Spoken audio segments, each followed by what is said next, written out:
past few historical spotlights have been more religious than historical, though I like to say there's been a good mixture of both. And that's because the two do intersect. You can't look back through history or evaluate what's going on today without having a well thought out framework with which to do so. That's why it's so damaging by even those on our side who absolutely mean well, don't get me wrong, to repeat the tired slogan of teaching kids how to think and not what to think. How can you teach a kid how to think without simultaneously telling him what to think? The how informs the what or vice versa.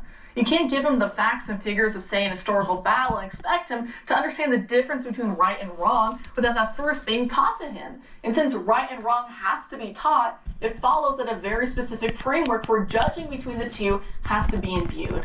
I was listening to a podcast yesterday on my way home from work between Alex Kashuda and a school-based therapist who goes by the name Going Godward online. And the therapist was explaining how in recent years, more and more school children are functionally illiterate, having spent so much time online with barely legible English slang, and being under the tutelage of parents and teachers who've really never taken the time to teach them anything of substance. It's all about just getting to the next grade level come hell or high water. So many of these kids come from broken homes where mom and dad work all the time, and so they grow up on iPads. They aren't taught any deep wisdom or knowledge from the adults in their lives, and sometimes they watch those adults acting childish anyway. And so they get bored in school and then they act out because everything seems like a joke that they just don't understand. School's a joke where you can get a passing grade despite knowing absolutely nothing of the class. You can then get a job in fast food or online or in retail where most of your job is about looking productive to stave off absolute boredom and then watching your managers not knowing what they're doing. And then on top of all that, no matter how in debt the government is, they just keep printing more money and then you wonder why you just can't do the same. So does anything even seem real? The world just seems so fake if you're so young without any wisdom given to you. And if life, therefore, just becomes about short-term gratification because we've lost all sense of sacrificing in the present for higher goods in the long run, then no wonder the kids are not all right and seem so sad and apathetic all the time. They obsess over celebrities or online influencers or about the popular kid at school because they're searching desperately for someone to follow and to help them make sense of their life, telling them how and what to think. Because we need to be told what is true and right and just. Going back to what I was just saying a moment ago. On the podcast called Subversive, which I do highly encourage everyone to check out, the school therapist gives this observation about where these different trend lines leave us.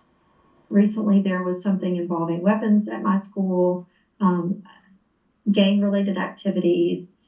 Teachers will be people will use profanity against, like the students will use profanity, curse out their teachers, throw things, destroy classrooms. It's a much more dangerous environment than what I saw even 5 years ago in a classroom. So like just even in the last 5 years, I see a major just gravitation toward violent, barbaric behaviors. And kind of what I see with students is that they're entertained by this. It's kind of, they have nothing else to enrich their lives. They have nothing else going on. So they just beef with one another. They stage these fights, people video the fights, then the videos circulate, and it's just this big kind of entertainment ring. And I mentioned this in another podcast that I did, just a complete obsession with the profane. Everything they listen to, everything they read, everything they're exposing themselves to is profane. It's dark, it's violent. There's nothing beautiful being poured into their lives. There's no beautiful words, no beautiful music, no beautiful art, literature, nothing. Everything is just dark and ugly. And I wish I had something really positive to say, but unfortunately, I think we're kind of in this really dark place with education. And talking about dark and profane, another famous singer/rapper who's really popular with teens and young adults is someone named Doja Cat. And in her newest releases, she's become one of many celebrities to dive headfirst into absolute demonic imagery.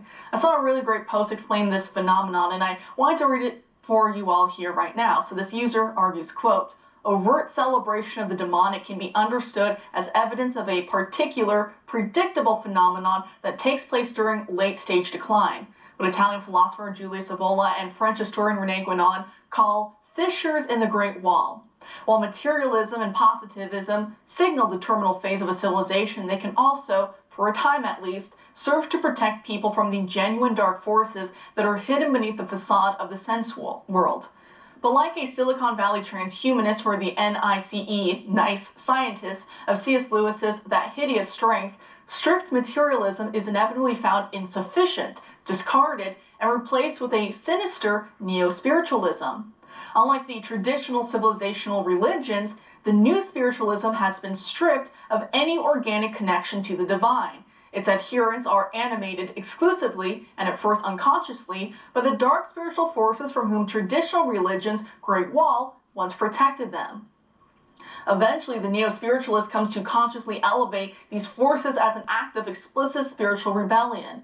To be sure, many fans will see ironic devil worship as just that, ironic, an evocative riposte at the rubes who still believe in Sky Daddy and fall for satanic panics. Irony of this sort is nothing more than weaponized nihilism, and their oblivious, unwitting complicity in evil lays bare the extent of the modern spiritual rot, end quote. I think that's why we're seeing a rise in the occult and witchcraft and spiritualism on the left, and a neo-pagan rise on the fringes of some corners of the right, all happening after the atheists won the cultures we talked about Monday night. Materialism, the idea that only what you see and hear exists, nothing else supernaturally exists, is giving way to older spiritual beliefs because it's untenable. Even Elon Musk was talking about that yesterday, saying, quote, "There seems to be an innate need for religion. Many atheists simply adopt another belief system, example, wokeness, that is essentially a religion." So again, this is why we need to be educating our children properly so they don't fall prey to these various ideologies that will give them the foundation they're seeking so desperately in the sea of liberalism about doing whatever you want, whenever you want, and making it up as you go. Those life philosophies that we all grew up with to one extent or the other will only get us so far, but the soul searches for more. And unfortunately, there are plenty of demons willing to mislead one in that search for order and structure. We need God, the real God. So make sure you pray daily and go to church this Sunday. I'm reminded of this quote by St. Augustine, "O greedy men, what will satisfy you if not God himself?"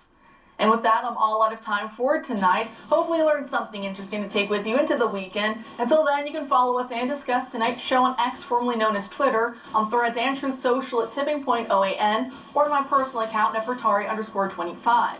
If you like the show, please send us feedback at tippingpoint@oann.com, and make sure to subscribe to OAN Live and download the app for iOS, Android, Apple TV, and other devices to watch Tipping Point wherever you go. And OAN Live features video on demand, so you never have to miss a show. So as always, thank you, and have a great night.